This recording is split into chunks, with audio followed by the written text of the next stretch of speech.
Okay, so the first night is never usually that bad in any of the games, so I'll play through. Ahoy ahoy, I'm John, aka the biggest FNAF fan, here to talk about the franchise's big motion picture release. Now I know, I'm perfectly in time to talk about this movie, as it was released back about 8 years ago, I believe now? Going back to October, even though I knew there was a chance it was gonna be shit, I was a little excited to watch this movie, at least with my friends in the theater. I watched all the trailers, I even thought of a joke where Foxy peed in the ball pit, which my so-called friend, Weird Mole Man, stole and uploaded to his channel. Didn't even edit out the mouse at the beginning, the rat bastard, but then it ended up being released and I was busy with university, so I just kinda ended up watching it from my friend posting a rip of it on Discord like it was the fart gun gif. Truly the wonders of technology. And watching it, it was pretty messy, honestly really boring, and it had its pros, and it was pretty novel to see the funny FNAF critters on the big screen, but overall I thought I would just forget about it. But months later, and many late nights spent in bed just contemplating this film, and I've come to the epiphany that this movie could have had something, but they just kinda fumbled it. At its core, I think the story, and especially the gameplay of FNAF, could have been adapted into a really good horror flick. No one gives a Shatner about their skinny jeans. Do you even know what URL means? Honestly, reviewing this movie is kind of a minefield, with the war between the audience and the critics, so I'm a real hero for making this if you think about it. On one side, you got the boozy snobs coming to the theater saying, "Ugh, this dancing bear drivel is exactly what's wrong with modern Hollywood today. It doesn't hold a candle to French New Wave cinema like Monsieur, où est mon automobile?" I refuse to play your Chinese food mind game. Then you got the toddler with his FNAF shirt responding, "These bigwigs are just haters that don't understand the movie's genius. Do they not jump with joy when the living tombstones played at the end credits? Did Jackie K. Cooper not get goosebumps when blessed Matt Pat graced us with his presence? Tell me how many counts. I bet he hasn't watched the Luigi cock-size theory." Phone guy, Matt Pat. Rip Van Winkle. This is all to say that love is truly a battlefield, and between loving funny dancing bears or le cinema, I fall somewhere in the middle on the spectrum. Speaking of being on the spectrum, it's time to talk about FNAF. Hello everybody, my name is Welcome. Who's coming? Huh?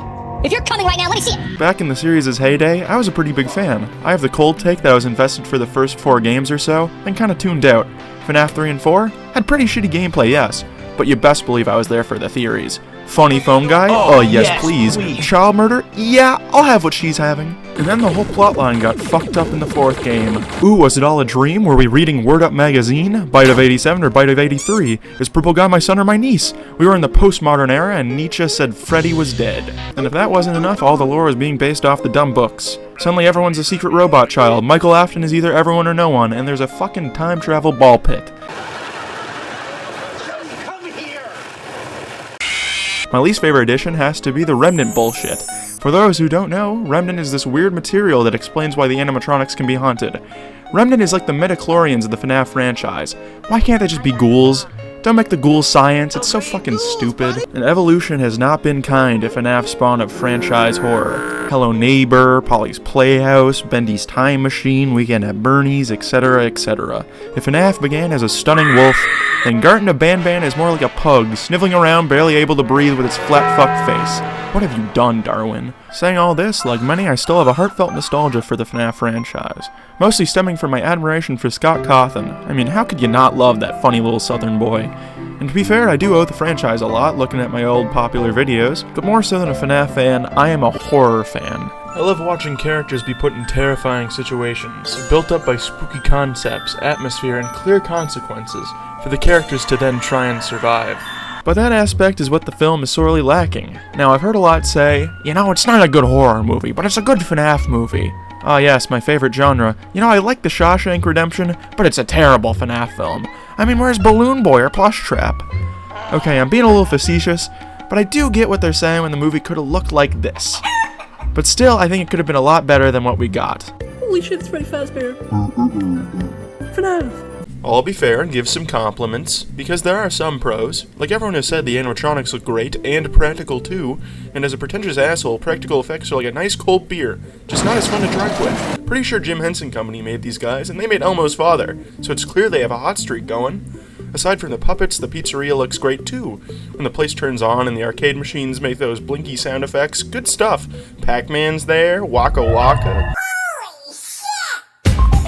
I haven't seen many people comment on the music, but on rewatch I thought it was pretty good. One of the better aspects, actually. It's got a nice synthy tone which fits the 80s arcade aesthetic. Almost reminds me of the soundtrack to It Follows, just nowhere as good. The stupid goddamn scene where Abby and Golden Freddy take an Uber to Freddy's and the no comes on from the opening made it seem like I wasn't watching the biggest piece of dog shit. Oh yeah, there were actors in this movie. I wasn't too impressed by the performances, as I'll touch on later. So when are you gonna bring your sister by? But they probably gave it their best. Brought back Josh Hutcherson's career, even though it doesn't feel that long since those dumbass Hunger Games movies. Hey, Hunger Games, I'm still full! Come on, we all know that his best role is from the movie RV with Robin Williams.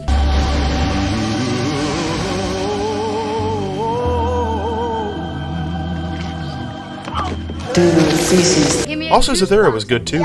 The movie actually had scarier scenes in this with the lizard Gonzalo's creatures because Jon Favreau actually knew how to light them. Also, it's scary to think about what ended up happening to that life-size model of Christian Stewart they made for the movie. Do you think one of the employees took it home, or is it just rotting somewhere like the Norman puppet? Comment your answers in the comments below. What was it talking about? Oh yeah, I don't really like this movie. If you want to watch someone give critiques but had an overall better impression of the movie, I'd recommend Chazington's video. The guy makes great stuff where he talks about curved buckets.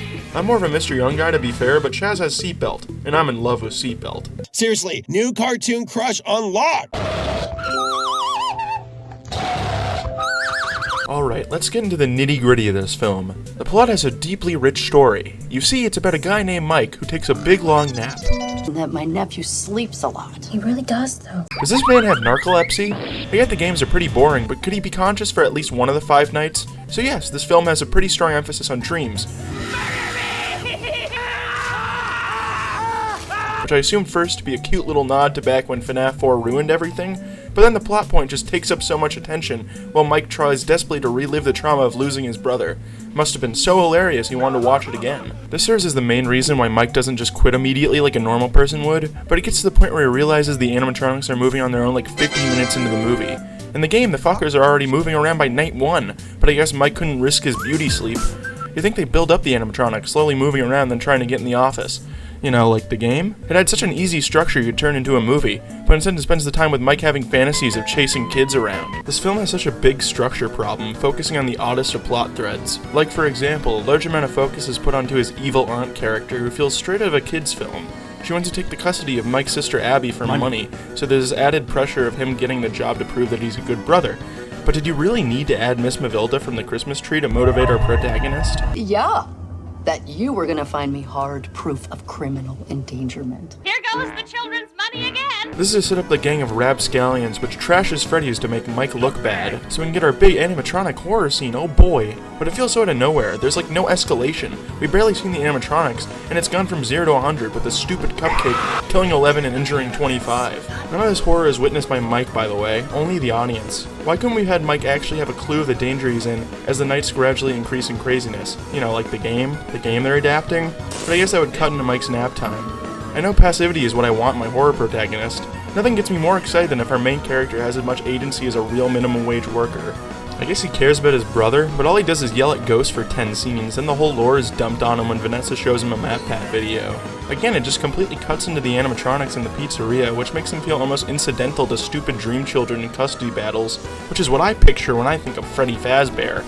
Mike does not interact with the animatronics at all, who do nothing for an hour, massacre some people that barely factor into the story, and then the next scene with them is the infamous tent building scene. You guys sounded busy, so we built a couch fort.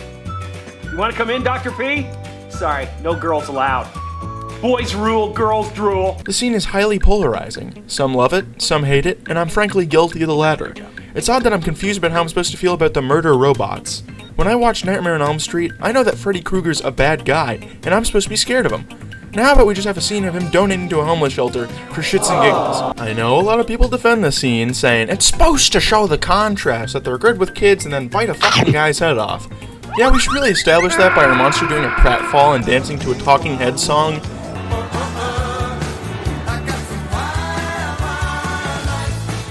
I do think it could be really creepy for the protagonist to watch the horrible monsters just casually playing with children. This has been done in movies like Child's Play, where little Billy's playing with the Chuckster, and it's all tense because we know that Chucky might do some stabbing. This tone feels too cutesy, like it's the end of a Despicable Me movie. Fuck you! Freddy Fazbear. The scene isn't even tense for Mike because he hasn't seen any animatronics actually do anything. The movie can't make up its mind whether the animatronics are scary monsters or Rayman Rabbids. Even the scenes where they're killing people feel off. It's supposed to be scary but also kind of played for laughs, with the cold open where the Buster Bluth looking ass does some wacky screams like Bertram. This could work as some sort of dark comedy Gremlins type hijinks, but they never go that far in the direction. You useless waste. They also really emphasize the fact that they're dead kids, so we always see the dumb brats controlling them. Listen, ghoul or no ghoul, kids are not scary. I could beat the shit out of these little twerps after recess. It's like Children of the Corn, where the true horror came from sitting through those dumb theater kids and their Danny Phantom manifestos. Of course, there are ways to make children unsettling by distorting features or presenting them in a certain way. For example, that toddler from Labyrinth is scarier than this entire franchise. So it is doable, but just giving Raleigh Jefferson creepypasta eyes just doesn't cut it.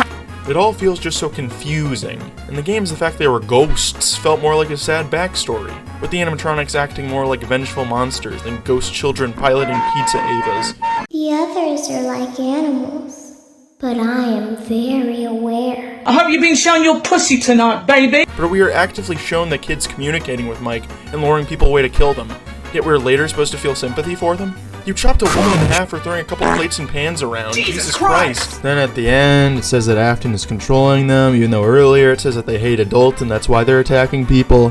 Which is it? Got called then. Better keep your story straight. Freddy eyes down Mike for a second, then happily has him in the friendship circle. There are no clear rules here. In the games, I know they're the enemies and they will kill me. In the movies, I have no sweet clue. He influences them somehow. Somehow Palpatine returned. My best little theory as to why the animatronics aren't treated consistently is how the franchise has evolved over time. As I yapped about earlier, when the first game came out, they were pizza place mascots that had become scary monsters. But now that little Timmy can buy a Foxy Funko Pop, they've ironically gone back to being kitty mascots, just now for a video game empire. Plus, looking back through the series, there is basically no human characters beyond Mike Shit and Purple Man, so fans are left to identify with the monsters, and perhaps identify a little too hard. So I think they wanted to make both fans happy, who like the animatronics as cute plushies, and as horrible murder robots. But you can't really do both without it coming out all weird, like my cousin Ronnie. Speaking of human characters, let's see the lovable bunch that Scott came up with.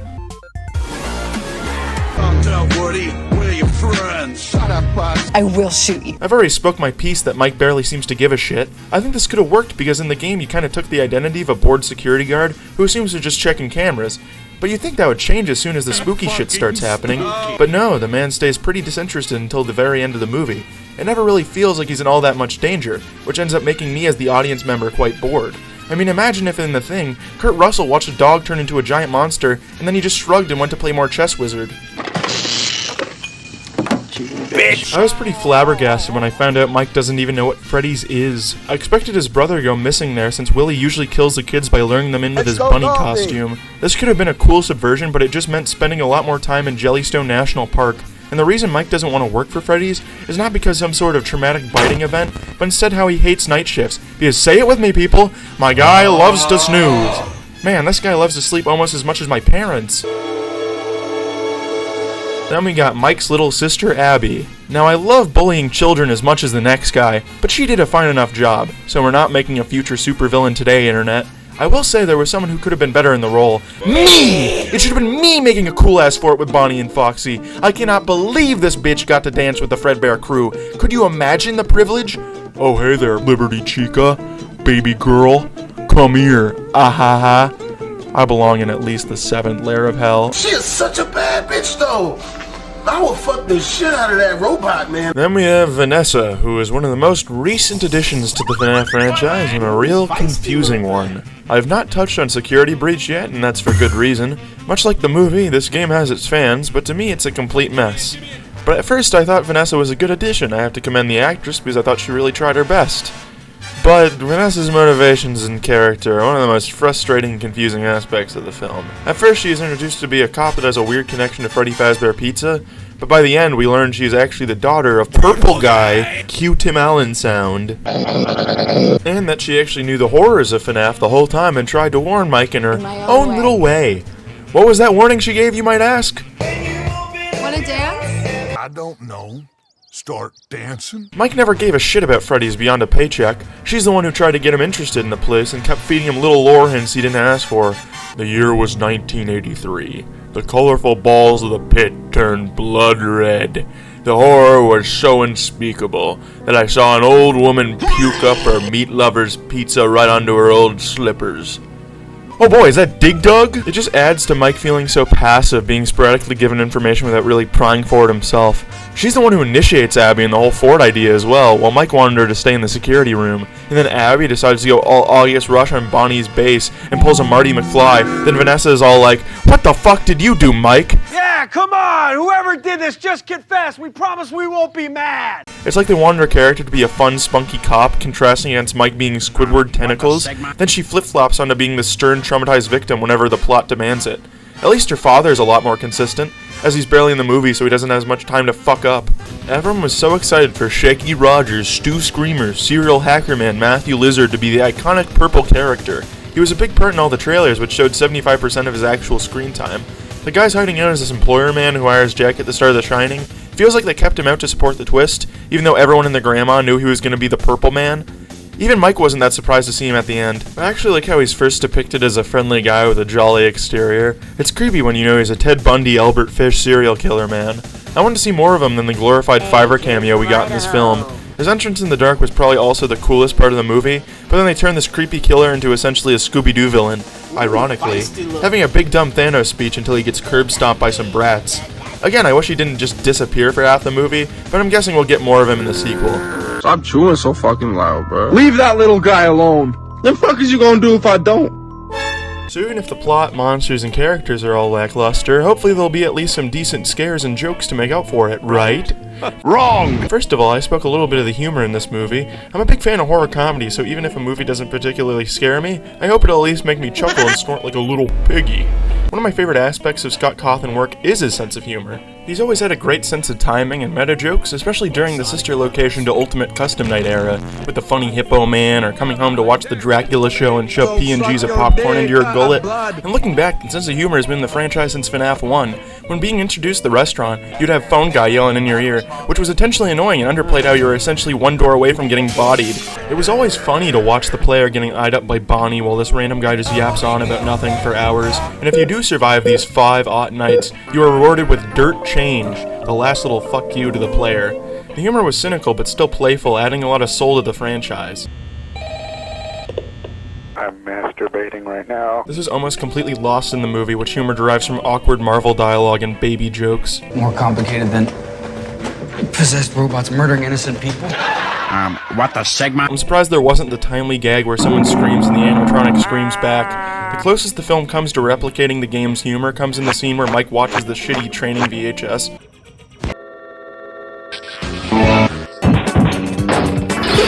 Wonky is so hilarious. Get Molly on your phone! There are only really 3 major scenes in which we see the animatronics acting as monsters. To start with Buster Bluth being treated by 70s medical technology, then the gang being picked off, and then the final confrontation with William. The opening acts as a cold open to hint at the animatronics more than anything. Then we get a true horror scene when the gang busts in, and it wasn't great. Beyond the annoying screaming, the atmosphere just still feels off. We first see them move on the cameras, which are washed out and ugly. Also, seeing them with full movement and dumb facial expressions doesn't have the same impact. I understand translating the peekaboo-ass gameplay of FNAF might have been difficult, but they look like big clunky assholes. In the game, the robots had a weeping angel-like behavior, where they move closer and freeze when you were looking at them. Plus, they were standing under the perfect atmospheric lighting and legitimately threatening poses. Then cut to the film, and honestly, the security cam on Mike is 10 times scarier. In one scene, they actually act like their game counterparts. It's when the twerp finds the cupcake and Chica teleports behind him to summon her pit bull. Wish there was more of this, less of the stupid finale where Mike uses his go-go gadget taser, zapping all the animatronics like they're nothing. The ending as a whole feels really rushed. Abby just miraculously decides replacing one drawing will solve everything, and guess what? Somehow it does.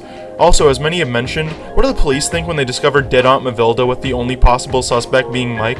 How is he not under intense questioning? Does he have O.J. Simpson's lawyers? Although O.J. may have hurt his case when he suddenly blurted out, Hey, easy with that. That's my lucky stab in half. To condense my thoughts, I think the FNAF movie at first glance is decent and inoffensive, trying to please as many people as possible. Not properly adapting the original games, but instead making this melting pot of the entire franchise. And when you're doing that with a franchise this erratic and messy, it doesn't come out like a rainbow.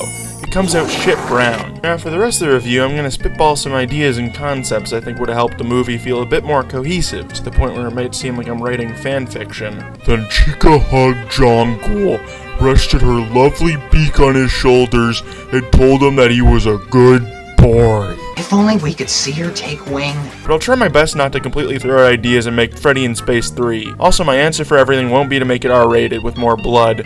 I don't need Freddy to rip off a guy's head and scream "eat shit" as he throws it at the camera. Although, I will admit, increasing the intensity of the subject matter would improve the film quite a bit. But did you know what other movie isn't R-rated? Return to Oz.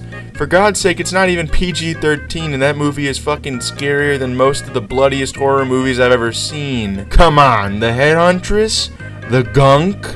Gizmo? Are you kidding me?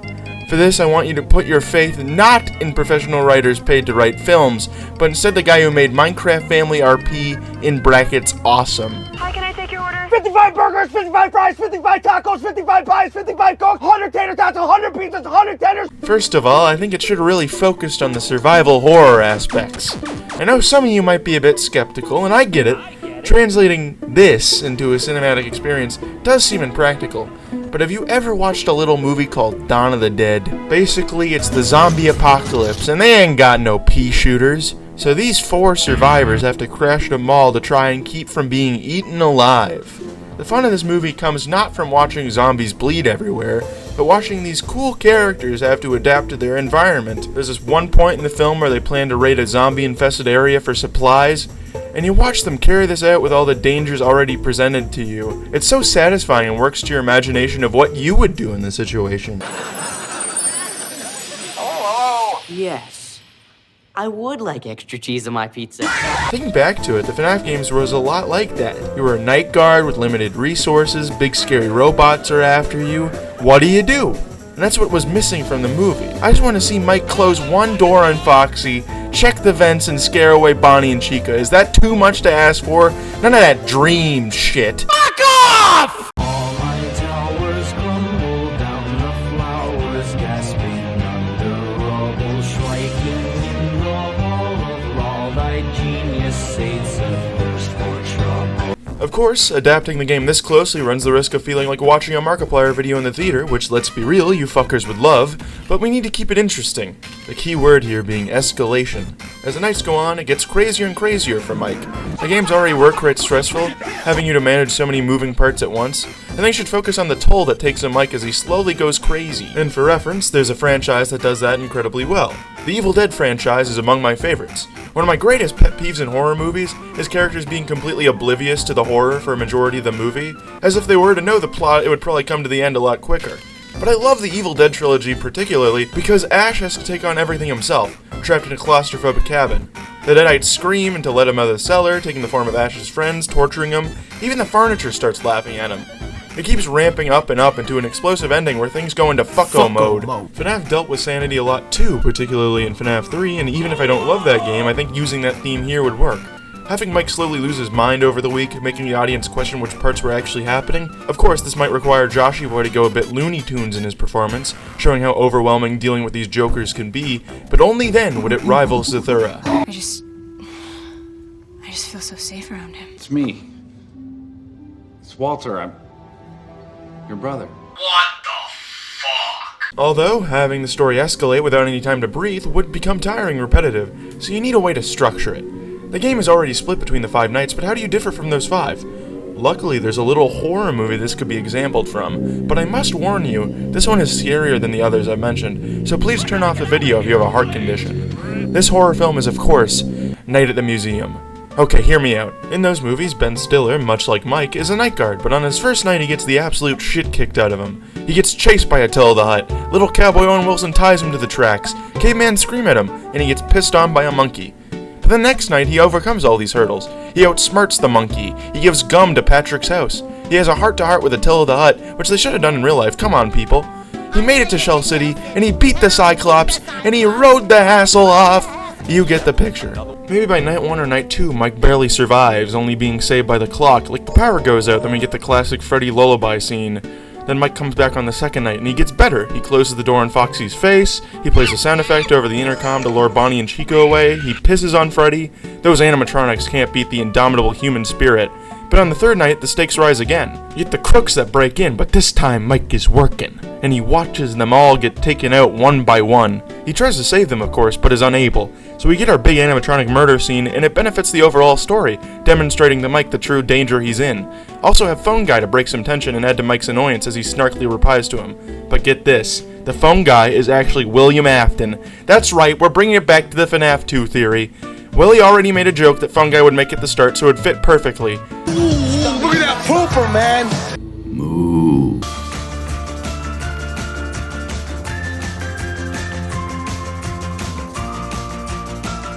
Then that begs the question of why does Mike keep coming back every night even though he has to fend through evil robots? And what about the mystery of the dead kids and whatnot?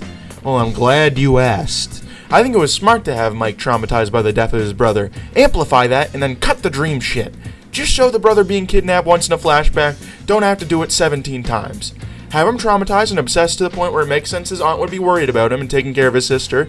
That's right, the aunt's not a mustache-twirling villain, but someone who legitimately cares about Mike and Abby. This unfortunately does make it so the crooks don't have a reason to break in, but I got a fix around for that. The crooks are actually related to the guy that Mike goes full Batman on at the start of the movie, and they have chased Mike down at his night job. With custody of Abby at stake, he has to prove that he can keep a job by spending the 5 nights as expected, although this time he has memories of Freddy's as he and his brother used to go there for birthday parties, just his brother didn't die there. I think after the first night, when he sees the animatronics move, he should immediately go to the police still, so he isn't a dumbass. But they'd think he's crazy and check Freddy's to see the animatronics not moving. Except Vanessa, who is not the daughter of William Afton, and does believe him and tries to help him out. And she still knows more about the place, aware of the missing children's incidents at least, but not to the point where she's an accomplice. At a certain point, Mike has a realization back at Freddy's while walking the halls. He remembers that before his brother went missing, a strange man in a yellow bunny costume tried to lure him away. That's right.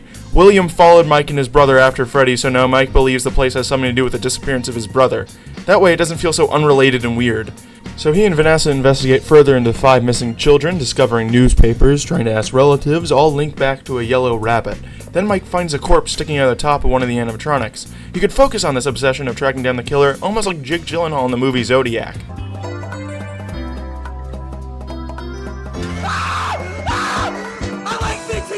One aspect I actually thought was rather strong but neglected to mention was the relationship between Mike and Abby. It reminds me a lot of other sibling dynamics in horror movies like Andy and Kyle in Child's Play 2 or Jamie and Rachel in Halloween 4. For some this was the connective tissue that made this film work, but for me, the movie was already so messy that it didn't really resonate, but I think it could really shine if the rest of the movie worked as well. That's why my hypothetical ending, I think Abby should still sneak away to Freddy's to see Mike. She could be stuck with her aunt after Mike loses custody, probably coming off as a lunatic to the cops. This is where I have my equivalent to the fort scene where Vanessa and Mike are distracted trying to solve the mystery, but they look on the cameras and see the animatronics with Abby. But they're all sitting by a dining table like the birthday minigame. This is the first time we see them non-aggressive. Mike of course freaks out but can't get to Abby because the doors are mysteriously closed. But the puppet brings her back to Mike.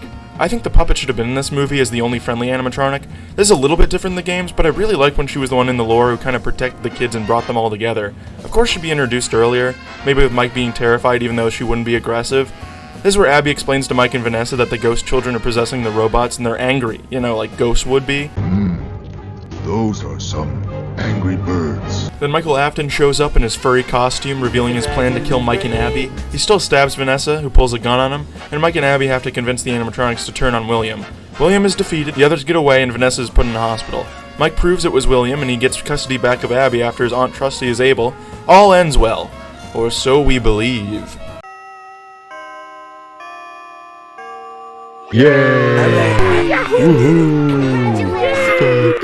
So that's my scatterbrain idea of the FNAF film I wish we could have gotten, with a heavier focus on adapting the original game series, with some weirdo ideas thrown in there for fun. Now do I really think I'm smarter than Scott Cawthon and company?